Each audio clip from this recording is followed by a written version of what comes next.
I think, how do you determine whether that violinist is good or not? I think it definitely shows in the faces of the audience, because if the audiences have the same expression that the violinist has sure, yeah. while he or she is performing, that person is good. That's a good artist. 정말 좋은 바이올린 연주를 듣잖아요. 그러면 나도 모르게 그 연주자의 표정을 따라하게 돼요. 그 표정하고 그 어깨의 움츠림 이런 게 나도 모르게 따라하게 되더라고요. 그런데 지금 아름다운 선율로 작은 별이라는 곡을 들었습니다. 자, 이 violin, when you first carry that violin in your arms, I don't know, like how do you feel? Do you feel like you have wings on your back so that you can fly away? Or some people compare that to a lover. Some people compare that to a child. How would you like to express your instrument? Well, actually, my instrument has a name. I like to name my instruments. Okay. So my violin's name is Beyonce. All right. Because when I first got the violin, I was so in love with it, and Beyonce is an incredible artist, right? Yeah. I mean, she's an incredible singer, and she's just someone that is very humanitarian as well. And I was hoping that with my violin, I would be able to also create that sort of change in the world, not only with people's hearts and with the way people feel things, but also really kind of tangible differences in the world, and so I mean, it feels great. I mean, I don't feel like I'm holding Beyonce, but it does feel like it looks lighter. Yeah, I guess it's I guess you could say kind of friend or kind of a brother or a sister. Your brother named Beyonce. Yeah, that's right. Maybe sister. Let's go sister. 정말 아름다운 악기인데 이름까지 있네요. 비욘세. 네. 우리가 알고 있는 그 아티스트의 비욘세의 여러 가지 특징들과 그런 장점들을 생각하면서 이름을 지으신 것 같아요. How old is Beyonce? Your Beyonce. Beyonce is 116. 116세. 네, 그거 is actually made by the maker Postiglione, an Italian maker, and I'm very fortunate to be playing this instrument. 네, and of course, instruments, not even instruments, like furniture is over 100 years old are expensive. Yeah, it's very expensive. And also violins like this. So do you have it insured? Oh yeah, of course. Yeah, every artist has their instrument insured just in case, Just in case of misfortune. Yeah, of course. 네. Of course. 그러니까 이렇게 110년이 넘은 악기이기 때문에 보험은 당연히 네, 그럼요. 드려요. 보험 수가가 얼마인지 궁금하시기도 하지만 아무튼 좀 더 디테일한 그런 얘기는 여기서 삼가하고 여러분들의 상상에 맡기도록 하겠습니다. 네. 그러면 6살 때부터 뭔가 한 가지의 길을 이렇게 22년간 쭉 걸어온다는 것은 of course you would definitely have to love the work that you do and the music that you play, but I don't think that it was just a rosy journey for you. I'm sure that you've had some hard times, and I'm sure that a lot of people go through slumps. Tell us something about the difficult times. When was the most difficult time for you acquiring this technique? Well, I think because I kind of jumped into the world of music kind of very late, when I was 17, when I went to a conservatory in Boston, everyone else, most people start and kind of decide that they're going to be a musician at a very young age, especially students from Korea. Maybe they'll kind of decide before they go to elementary school that they're going to be a violinist. And so for me, everything was so new. And so I think when I first went to college, I was kind of lost because I was like, what do I do? Like, there are so many different paths that I can take. And so I think when I first went to college, that was a little bit difficult. And then also, I'm done school, so I got my master's and all that kind of stuff. And I think it's a tough time for everyone my age as a musician because there's so many different paths one can take in their career. Different choices. Right, but at the same time, there are kind of a lot of the set paths that a lot of people say, like join an orchestra or do a bunch of competitions and win a competition. Or, but I've never been interested in either of those. And so in order to find my path while being true to what kind of artist I want to be and what kind of human being I want to be, I think was definitely a little bit of a learning curve and a little bit of a learning process. 네, 17살에 결정한 게 너무 늦은 결정이세요. 네, 사실 17살 때 나는 뭘 해야겠다라고 생각하는 것 자체가 우리는 빠른 편이라고 생각을 하는데 아무튼 아티스트 입장으로서는 뮤지션의 입장으로서는 그게 빠른 나이가 아니라고 합니다. 그래서 조금 늦게 시작한 감이 없잖아 있었고 또 요즘은 너무나 많은 직업군들 그리고 내가 선택한 길 안에서도 선택할 수 있는 게 너무 많기 때문에 그렇죠. 그 한 가지 선택은 다른 것들을 다른 기회를 없앤다는 의미이기 때문에 쉽지는 않았을 거라고 네. 생각이 듭니다. So were there actually times when you actually thought about doing something else or taking a different path? Maybe just thinking about it. Yeah, I mean, of course, everyone has dabbled with the idea of doing something else. But I think for me, my solution was to use music and do other things with my music. For example, like I run a concert series at a shelter for women in Boston, and something like that. It's really meaningful to me because it's using my music and it's bringing it to these ladies who don't have homes. Yes. And they love it. And so when you play music at a shelter or at an elementary school, you really kind of you remember why you started music in the first place. And it was to share and it was to move people and make people's lives a little better. But if we're talking about a completely different occupation, yeah, I mean, I've thought of it would be fun to be an announcer, or it would be fun. You have a very good voice. Oh, thank you. Yeah, I mean, I think all that kind of stuff would be fun. Acting would be fun. I think, yeah, I mean, I'm really open for anything, really. 네, 그렇군요. 이렇게 편안하게 이야기를 하지만 사실 아무나 이렇게 110년 이상 된 바이올린을 잡을 수 있는 기회가 주어지는 것은 아니에요. 그만큼 편안하게 이야기를 했지만 정말 많은 노력을 했고 그랬기 때문에 지금 아직도 어린 나이지만 너무나 좋은 곳들에서 많은 공연들도 했고 또 많은 사람들과 협연도 했고 그래서 대단한 기록을 지금 가지고 있는 바이올리니스트 데니 쿠와 함께 이야기를 나누고 있습니다. And all throughout your career, you've been playing in so many wonderful places. Of course, the best places here in Korea. Of course. And also abroad in many other countries. But what would you say would be your favorite spot or the most memorable venue for you? Most memorable venue. I'm gonna go with. I'll go with two. The first time I played at the Kennedy Center in Washington D.C. I've played there a couple times now.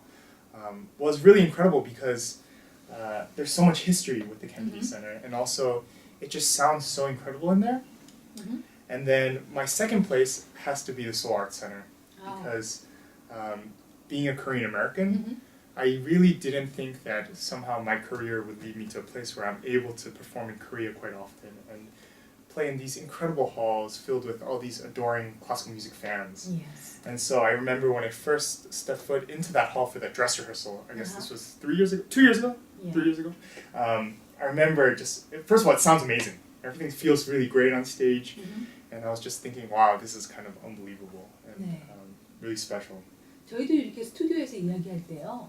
이 마이크랑 이런 시설들이 좋아서 내 목소리가 좋게 들리면 더 신나서 잘하잖아요. 네네네. 아마 아티스트들도 좋은 공연 똑같아요, 완전. 좋은 공연장에서 야, 내 소리가 이렇게 좋단 말이야 하면 더 신나서 공연을 잘하게 될 것 같긴 한데, but but still, you're relatively young, and when you first start performing at places like the Kennedy Center, as you said, with its history and everything, isn't it like overwhelming? So how do you control yourself when don't you get too nervous performing up on stage? I think everyone gets a little bit nervous because I think if you're nervous, it kind of just means you care, which is a great thing. Yeah. But I don't really get that nervous anymore. I think it's also because I've kind of changed my mentality throughout the years to make it rather than I'm performing, it's more of sharing, right? If there are people in the audience, I'm always thinking we're creating something together because there's a certain energy that you get from the audience and the performer's energy, and they kind of meet. And when it's just right, that's when it's a really special concert. Yes. And so sharing is key. 관중들과 함께 만들어가는 그런 공연이라고 생각하면 덜 떨린다고 하는데 일단 데니는 안 떠는 걸로. 네. 조금 떨어요. 제가 바나나 먹어야 보면 돼요. 이 세상에서 정말 좀 많이 떠는 사람들이 있고요. 대부분은 많이 떠시고 그리고 정말 선천적으로 덜 떠는 사람들이 있어요. 저도 약간 그런 쪽에 속하는 것 같은데 그래서 옛날 어른들이 왜 낯짝이 두껍다고 얘기를 하잖아요. 낯짝이 두꺼워서 제가 한번 제 볼살을 이렇게 한번 손가락을 넣어서 재보니까 두껍더라고요. 그래서 제가 저게 literally 낯짝이 두껍다라는 표현이구나. 얼굴 껍질이 두껍다라는 얘기구나 하는 생각이 들었었습니다. But you keep telling me about, I think you're emphasizing a lot on the humanitarian issue here. About when you were mentioning Beyonce, that you were even touched by her humanitarian activities, and also you've been done performances for the homeless, and also it seems that you do a lot of teaching, which is also in a way, you know, just expanding that humanitarian service that you can have. So, have you been interested in this field of teaching? Yeah, of teaching and about society, the humanitarian side. Yeah, I mean, absolutely. I mean, humanitarian. I think it's not just musicians, but I think it's everyone's role in society to help one another. But apart from that, in terms of teaching, I was really fortunate that I was able to teach at the New England Conservatory Preparatory School from when I was an undergrad, and so I was really lucky. And then how can you start teaching when you're an undergrad? Because that's such a great institute. Yeah, I've just been very fortunate in my life to have a lot of mentors kind of really 키워줘 and kind of look after me and 되게 이뻐해주고 되게 키워주는 사람들이 되게 많았어요. 그래서 되게 I've always been really fortunate in that way. But yeah, so I teach at the preparatory school still. It's a little bit harder now because I am traveling a lot. Yes. And so I also teach privately, and I teach master classes when I go teach at festivals and that kind of stuff. And so I love teaching. It's really fun. 지금 데니는 제가 운이 좋았다라고 얘기를 하는데 제가 봤을 때 본인의 복은 본인이 불러요. 네, 성격이 이렇게 좋고 밝고 이러니까 어른분들이 다들 도와주고 싶은데 실력도 좋으니 그래서 이 모든 것들이 잘 조합이 이루어지지 않았을까 이렇게 생각을 합니다. 자, 많은 분들께서 아마 아까 그 바이올린 선율을 잊지 못하실 것 같은데요. Would it be okay if we ask you to play another song for us? Sure. So the other song that I was thinking of performing this morning is this song called Apple Mania. Apple Mania, and it's by this actually violinist comedian named Alexei Gudisman. And this is kind of rock and roll for the violin. Okay. So yeah, I hope you guys enjoy. Well, we use this word Apple Mania a lot these days, specifically to people who are following a company that makes electronic devices. But I'm sure this is something else. 네, 코미디언이자 바이올린을 연주하는 구드스만이 직접 연주를 했던 곡이라고 합니다. Apple Mania라는 곡. 네, 약간의 바이올린 연주곡 중에서 락앤롤 필링이 있다고 하는데요. 어떤 곡인지 한번 저희가 박수로 청해 듣도록 하겠습니다. Thank you.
분위기와 소리였는데요.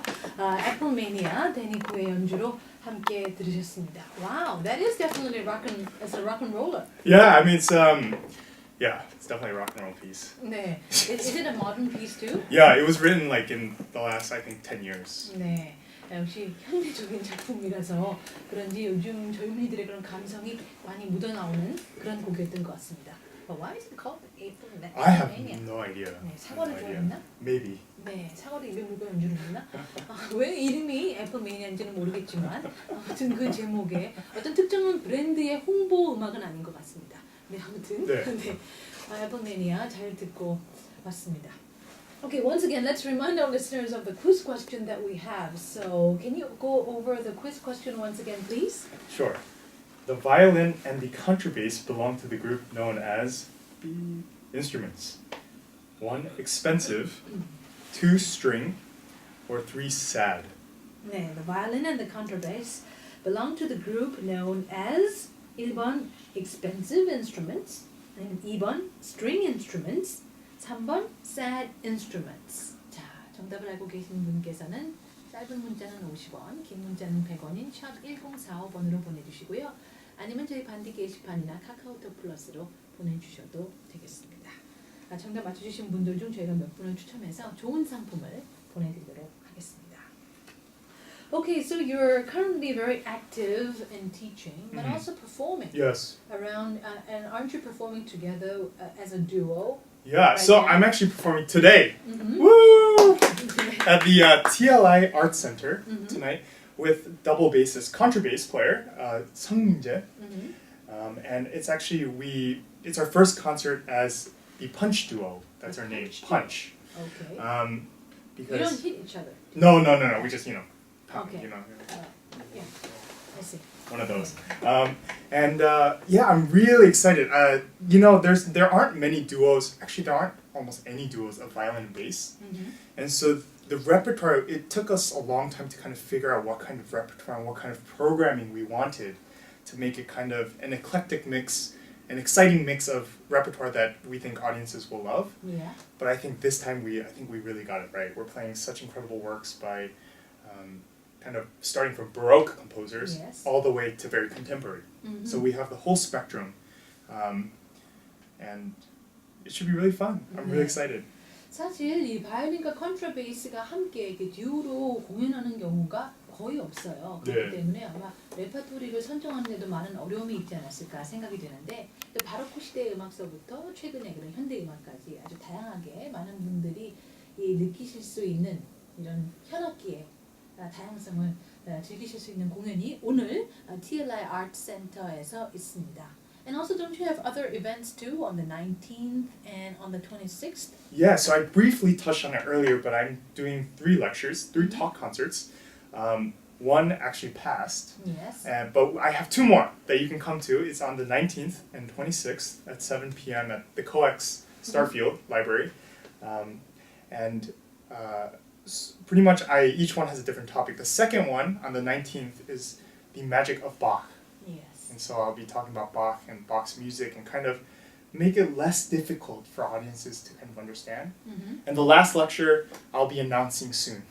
Okay. It's still a secret. 네, 19일 날 그리고 26일 날 코엑스의 별마당 토크 콘서트 아마 그 책 많이 꽂혀 있는 그곳인 것 같아요. 네, 그래서 네, 직접 데니코가 이야기도 하고 그리고 많은 분들에게 음악적인 설명도 해드리는 그런 토크 콘서트가 저녁 7시에 네. 시작한다고 합니다. And it's free of charge. Yeah, it's You free. just have to pay for parking or transportation. So, and maybe your dinner if Yeah. you feel like it. But will you also be playing the violin while you... Yeah, absolutely. So I will be explaining kind of music, classical music, and I'll also be playing a lot. So it's kind of, I guess, half talking and half playing. So. 네, 그래서 데니코의 멋있는 이런 연주도 직접 들어보실 수가 있고 또 음악 이야기, 이 밝은 분위기 속에서 음악 이야기도 나눠볼 수가 있게 되겠습니다. Alright, then apart from that, do you have any other plans in the future, maybe for recordings or other performances, other concerts that we should be aware of? Well, I'm looking in the next year or so to do my first solo album. Yes. I think that kind of stuff takes a really long time, and so there's a chance that I will start recording in Canada Yes. next year, but that's nothing solidified yet, but hopefully. And also in Korea, this is super secret, but it's not going to be necessarily recording, but there will be some, I don't want to say too much, there will be some special little things coming out for people to listen to my playing, which would be Okay. very awesome. 네, 그러니까 너무 비밀이라서 지금 너무 조심스럽긴 하지만 그래도 대중들이 네, 데니 씨의 연주를 들을 수 있는 기회가 여러 가지가 마련이 될 거라고 합니다. And also we used to have this, the V Live thing on the internet where we got to see you in person. Yeah. And did you really? It seemed like you really enjoyed doing that. Yeah, it was really fun. So it was this corner called Tamia Advice Live, and so it was literally like in my apartment in Boston, just my apartment and me just kind of talking and playing. Yes. And when I would do it in Korea, I would have my friends come as guests. And so it was really fun. Right now, it's kind of we finished the first season, and so we're kind of brainstorming for what's to come next. So I hope a lot of you guys tune in and look forward to that. 네, 그래서 내년에 이제 첫 번째 솔로 앨범이 나오지 않을까 기대도 해보게 되고요. 그리고 또 올해 다양한 방면의 활동을 통해서 대중들과 조금 더 친숙해지는 그런 모습을 우리가 기대해 볼 수 있을 것 같습니다. And also. Before you go, I'm sure that there are a lot of young, talented musicians that we have out there, and maybe you'll be the best person to understand the things that they would have to go through in the future. Maybe you would be the best role model more than the parents who might lead them. So, what kind of words of advice can you give to these kids who will be pursuing that career? I think. That's a really tough question because it is such a tough field. But I guess my biggest advice would be, no matter what happens, is just to keep your head up high. And just keep going with the intention of sharing your music and touching people. And remember that our music, what we do, really has an impact on society. And we can, what we do is almost a very selfless thing. Yes. But also, in order to be a good musician, you need to be a little selfish with your time. And so to keep working hard, work as hard as you can. Just there shouldn't be a moment in the day when you're not thinking about music and you're not always exploring new possibilities. And don't be afraid to explore different possibilities and different paths and different opportunities. Kind of just try everything, because at one point something's sure to stick. 네. 그러니까 일단 열심히 해야 되는 것은 기본이에요. Oh yeah, for sure. 열심히 해야 되지만 또 그러면서 누구에 의해서 이렇게 뭐 희망이 꺾이거나 그러지 말아라. Keep your head up high. 제가 혹시 최근에 책을 읽었는데 너무 좋은 글이 있었어요. Can I share? So this person talked about how this is a book about an actor, and for me, violin music is very similar to acting. I mean, it's all in the arts. And this person said that in order to be in the field, acting is almost like surfing, because you'll paddle to the water, and it's really hard to kind of get to the water, and then you kind of have to wait a while. You keep working hard, and you wait until you get the perfect wave, and then once a perfect wave comes, you can ride it, and there's some success all the way you go back, but then you have to go paddle again. Right? And so it's just talking about how this is an endless cycle of working hard and kind of always wait, patient, and be humble. Yes. And then you're bound to find a wave at some point. Wow, that's really touching. Yeah, it's a very cool story. All right. Well, thank you very much, Danny, for all of your time today and your Thank wonderful you. performance here on the studio. And before you go, would you like to please give us the answer to the quiz question that you gave out? The violin and the contrabass belong to the group known as string instruments. 정답은 2번 string instruments. 네, 현악기를 얘기할 때 string instruments라고 하죠. 정답은 2번이었습니다. 자, 어떤 분들께서 저희 상품을 받아가실지는 저희 인터넷 게시판을 확인해 주시기 바랍니다. Thank you very much for all of your time, and I wish you all the best, the success, and also at the concert today. And hopefully we will be seeing you back again. We'll be able to invite you back in the studio for more repertoires. Thank you so much for having me. Bye bye. 네, 데니코와 함께한 모닝 데이트였습니다.